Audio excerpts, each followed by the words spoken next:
Everyone, এটা হচ্ছে দেশি মুরগির মাংস, এই যে। আর এটা হচ্ছে জেরি কাঁকড়া, আর এটা হচ্ছে গুইসাপের মাংস। সো আজকে সবগুলো হচ্ছে লোভনীয় খাবার। দেখুন গাইস, অস্থির অস্থির, এই যে দিয়ে হচ্ছে রান্না করা হয়েছে। সো দেখুন গাইস, দেখতে খুবই লোভনীয়। তো এই যে এগুলো হচ্ছে আমাদের পাহাড়ি দেশি মুরগি, খুবই সুস্বাদু খেতে।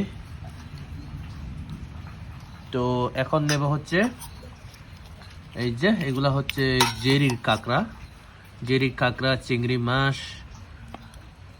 এই যে অনেক সুন্দর করে রান্না করা হয়েছে। আজকে সবগুলো হচ্ছে লোভনীয় খাবার। তো এখন নেব হচ্ছে বাসকরল দিয়ে হচ্ছে